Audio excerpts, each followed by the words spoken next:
We are live. All right. Good morning. We are in Senate Judiciary on February 10th at 10 a.m. We have Ben Brickner here to talk about S-151, which was a bill that we initially took up last year.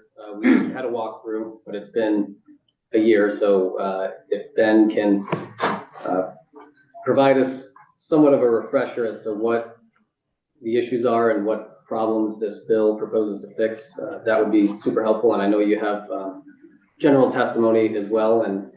But yeah, the floor is yours. You want to also introduce yourself? Sure. Yeah, thank you. My name is Benjamin Brickner. I'm a Pomfret resident, member of the Pomfret Select Board. I'm also a recent former member of the board of a local daycare in Woodstock.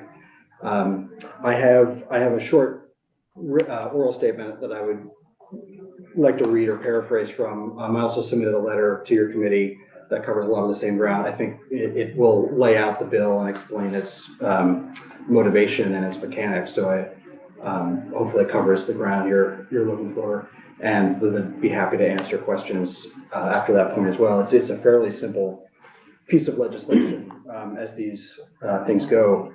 But thank you for the time this morning and the opportunity to testify on Senate Bill 151. For transparency, I'm not a defendant in any current lawsuit. I am, and my government service on the select board includes a stipend that, while modest, would exceed the de minimis threshold that in the bill. So I wouldn't benefit from this legislation personally, but it's through my observation of others' experience that has convinced me there's a gap in Vermont's civil court procedure, a gap that S-151 is intended to address. And that is that individual volunteers are too often named as defendants personally in lawsuits, not because of anything they've done, not because of their conduct, but to gain settlement leverage over the organizations that they're serving. And in many cases, these are friends or neighbors who simply stepped up to serve the organization, to rake out playground mulch, to organize bake sales, and have found themselves needing to fend off strategic litigation. And while many nonprofits do carry insurance, coverage is not universal. As I've discovered, it only addresses financial costs, not the risks, the reputational or emotional or time risks that long drawn-out litigation can entail. Several acquaintances of mine who have been named in or threatened with lawsuits, I believe some have in fact submitted comments on the bill to your committee. They've told me in no uncertain terms that they will never serve on another nonprofit or local board again, not for lack of commitment, but just because of they fear the consequences. And what struck me most through these conversations with these individuals that I know personally is that many didn't even think to ask about insurance coverage. They were asked to volunteer, they raised their hands, they volunteered, and then in many cases found themselves signing up for a lot more than they bargained for because the organization ended up in a lawsuit or threatened with one. I think this is a solvable problem. Vermont already protects speech from meritless claims through an existing law that discourages strategic lawsuits against public participation.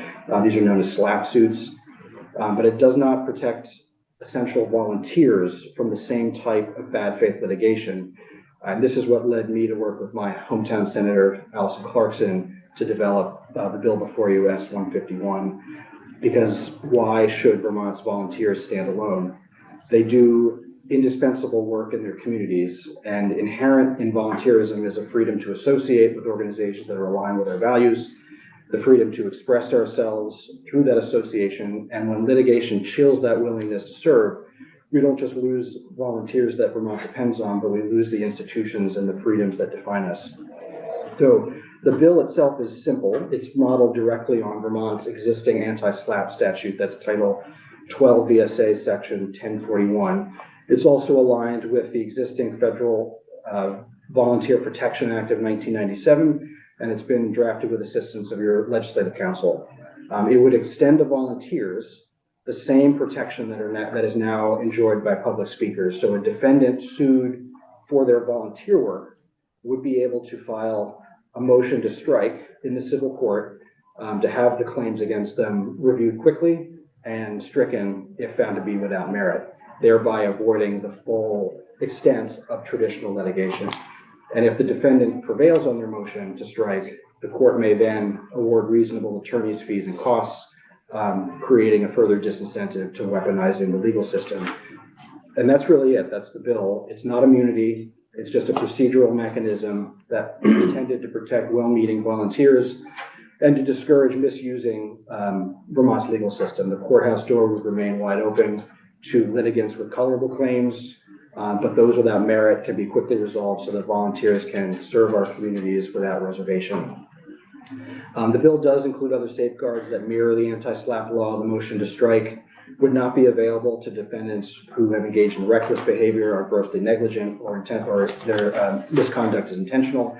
Criminal charges are also outside of the bill and not included. So why does this matter? Why is this worth taking the time to consider?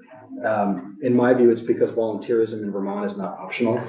It's fundamental to who we are, who the state, what the state is. Nonprofits, our local boards, social services organizations, they all depend. They would not function without a large core of volunteers to carry out their missions.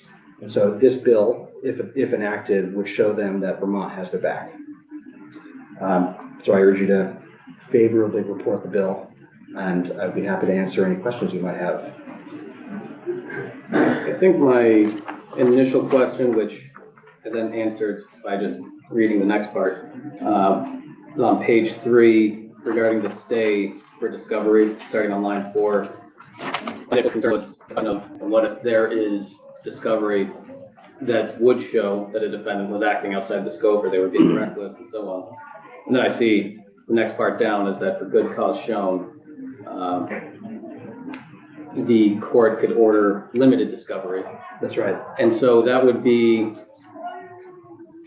so would the order of operations be a defendant saying, I have nothing to do with this, I'm just a volunteer, filing their special motion to strike, and then the plaintiff saying, well, actually, we think you did do X, Y, and Z that caused, an injury of some sort, and spelling that out in a response or a motion to show good cause that more discovery has to be provided to the plaintiff, and then the court can make that determination.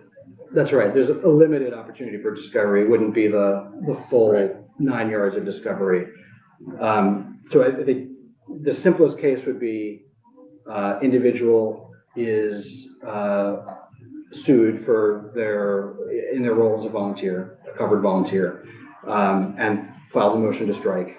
I think in most cases, the motion would be considered on the pleadings, but there are, as you've pointed out, there's an opportunity for limited discovery, limited affidavits that could be submitted for the court to still quickly, much more quickly than traditional litigation, dispose of the motion to strike.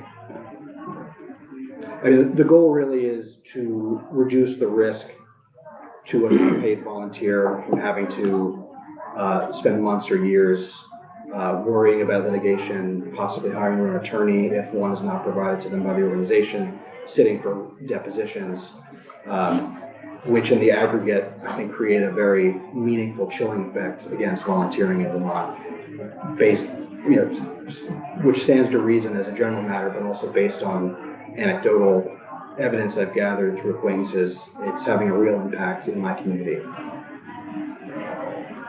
Any questions? I don't necessarily have a question, but thanks for being here. I'm sure that you must be aware of something that has happened within your town. I just wonder if you'd give me an example of frivolous litigation without mentioning any names, obviously. Sure. Yeah. I think this is a statewide, it's a national problem, but it's a statewide problem. So I don't want to focus too much on any particular litigation for that reason, but also due to the sensitivity of ongoing litigation. But I will say the genesis of this bill did arise from a pending matter against a child care center in Woodstock, on which I was a board member. I was not part of the lawsuit. I joined the board after it was filed. And the lawsuit is just the latest chapter in a number of actions taken by the plaintiffs against the organization and against my predecessors on the board individually. And it is we're now starting year 5 of the dispute, and the individuals have been subject to it basically from day one. Some have hired outside their own lawyers. There is insurance coverage. It's not bulletproof. It's not completely comprehensive. And it has caused individuals to decline to serve on that board. It's caused individuals to resign from that board. And it has distracted the organization from its mission, which is to deliver childcare services in the Woodstock and surrounding communities. And there are other examples that I'm aware of. I have direct knowledge of the one I just described, but there are others in Woodstock and farther afield where lawsuits have been filed or threatened to be filed against organizations, and the individuals themselves have been drawn in, not because of something they did, but because of their title, or in my view, because it increases leverage, settlement leverage, by inflicting pain on otherwise layperson volunteers. Thank you. Senator Miles? Yeah, I was just curious, do we know in any of your, if you've done research about how often this does happen in Vermont? I know anecdotally, but. When you say this, you mean? What this would pertain to, yeah. You know, as a member on a nonprofit board, it's always kind of in the back of my head about this, but I haven't heard anything. So I don't know. I have not done that research. I'm aware of 2 organizations that have been sued, and with individuals included, and a third where there is a litigation threat. Mm-hmm. And that's just within 10 miles of where I live. Okay. So I would imagine there are more statewide. At the risk of putting her on the spot, Emma Paradise is here. I don't know if your organization has any or could do any research on that. The problem certainly feels widespread. I don't have any hard data to quantify.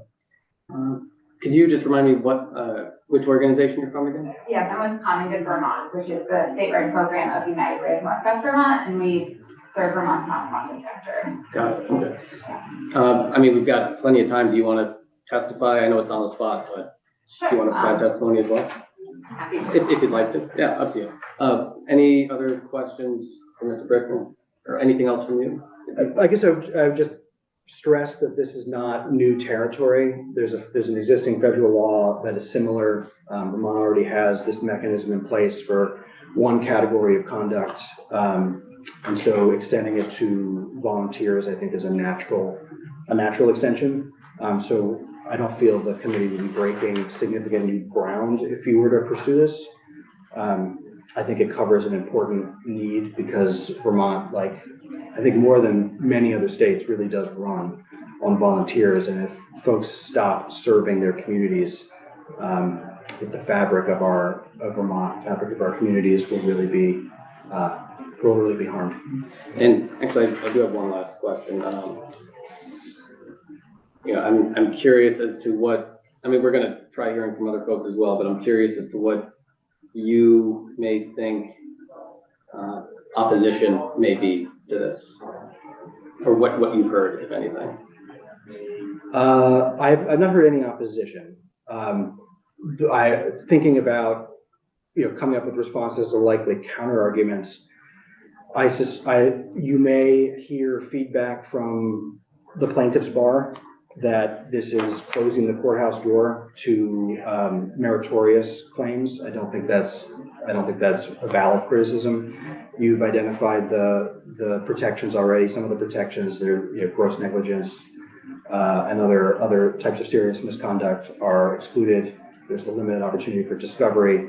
I see this bill not as closing any courthouse door or even really nudging it closed, but rather just leveling the civil court playing field so that individuals who are not well-resourced, who can't win a battle of litigation attrition, have a fighting chance to continue serving their communities. Another concern that came to mind is that the anti-SLAPP law has constitutional concerns on both sides. You've got the right to due process, jury trial, and the free speech that's protected by anti-SLAPP. Here, though, I think there is a constitutional concern in the right to associate, the right to volunteer, the right to align yourself with organizations whose missions you agree with. That is in addition to the general interest in allowing our volunteers to do their good work. And so I think if there's a constitutional question, it is not as, I think the risk there is pretty limited. Thank you. Appreciate it.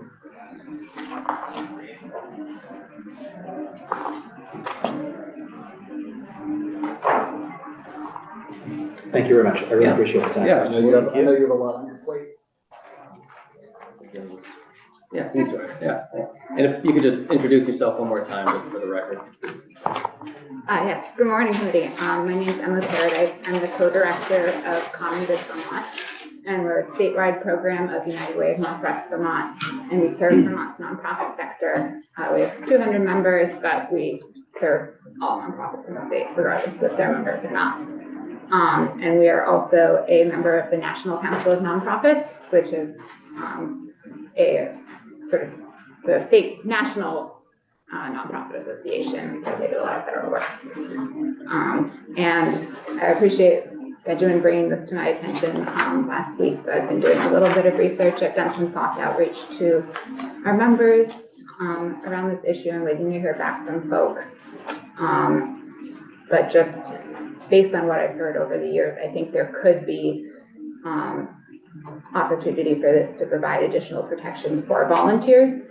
Right now, volunteerism is, especially formal volunteerism in the state, has been on the decline, even though Vermont's still one of the strongest states when it comes to volunteering.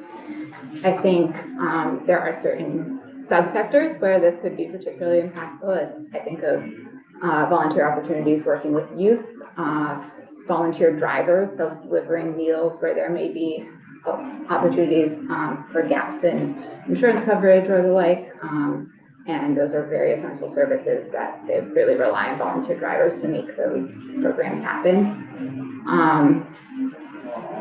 I haven't heard back yet from anyone who has a specific example of this, but I hope to hear back in the coming week and can certainly update the committee on that. But I think we would definitely support this for any additional level of protection and just expediting the process. As Benjamin spoke to, there's litigation is costly, it's harmful to one's reputation, and I think we have folks here in the state that are ready to help out and serve their communities, but we should support them in doing that. Are there any parts of the language that you have in front of you that you think need to be changed or anything along those lines? I think the way it reads, I'm not a lawyer, but my understanding, and I did share this with the National Council of Nonprofits, and they've run it by their lawyers, and they said it seems to align with the Volunteer Protection Act and not conflict with any federal laws, and they would support it as well. And Ben, I forgot to ask you this question as well, but do you have any thoughts on any parts of this that you think need to be edited or changed around at all? I do. There's one part that does need to be edited. When this was introduced last April, there was some, in hindsight, optimistic sense that it could be enacted in the first year of the biennium. And so in section 3 on page 5, it calls for a report in July 2026. I would push that out at least to July 2027. I bumped into Senator Clarkson in the hall on my way to testify this morning, and we were discussing the bill, and she felt that the de minimis exemption might actually be too low, and that the committee might consider raising that. The number comes from the Federal Volunteer Protection Act, but it's the Act of 1997, and that number hasn't changed, so I think an argument could be made that the number could be inflated to $2026. The 500? Yeah. The 500, yeah. The point of that is to not exclude someone on a technicality of getting, a $50 per meeting stipend for quarterly board meetings, but to exclude someone who is a professional staff member or director for hire for a nonprofit. But those are the only two changes that come to mind. In the letter I submitted to the committee, there's an attachment. The attachment is a red line of the bill as introduced against Title 12, 1041, the anti-SLAPP law, to illustrate how similar the two are. They're very similar. The mechanisms, their guardrails, are virtually identical. It's just the substance, the actions that are covered and the type of person that's covered that's changed. I think the only concern that I would have in looking at page 5, line 10 and 11 is the inclusion of a director of a governmental entity. And something I need to look a bit more into just to refresh my memory, but I'm thinking about when individuals sue the government. If they're suing a government agency, it's generally the head of that agency that is named in the suit. So I think that would be, and if they're trying to hold that agency accountable for whatever perceived injury, that's the only concern that I might have. Yeah, I would think most, if not all directors, however, would be highly enough compensated to be excluded just by virtue of their compensation. Yeah. They wouldn't be quote unquote volunteers. I believe that definition comes possibly verbatim from the federal law. I don't have that at my fingertips, but I don't think that was drafted from scratch. I imagine related to the director of a nonprofit board, I think Title 11B includes directors.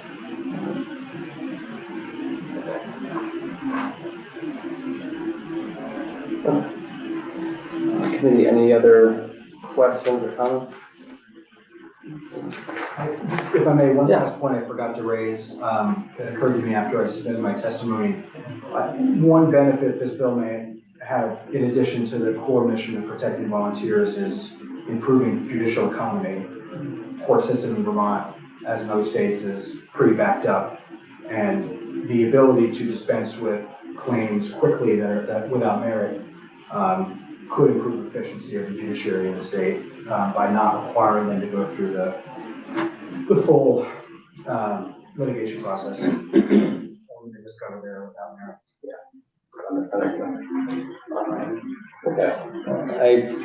I just much less substantive change that we'll probably make is generally in the Senate we don't have legislative intent sections, and if we do, they're usually pretty short. So I think section 1, which doesn't have any, which is more or less legislative intent, is something that would likely get taken out.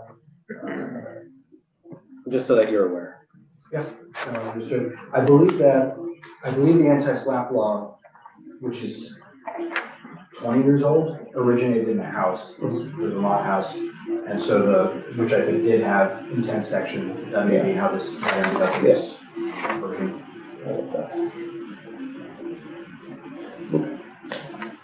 All right, committee, anything else for the witnesses? So we'll try hearing from a few other witnesses if we can find any, and then we'll hear from Ledge Council again probably sometime next week, and then see if we want to do any markup on this bill, and then get a gauge of how the committee's feeling about it, and then potentially move forward. But yeah, it's a good rundown of everything that we're planning, and thanks for bringing us up to speed on the bill as well. My pleasure. Thank you very much, and I'm happy if you have questions that come up after today, or if you were looking for someone else to speak to this from my community, I'm happy to help coordinate or point them in your direction. Yeah, sounds good. Thank you. All righty. Thank you. Committee, we can take a break until 10:30. We'll come back and hear about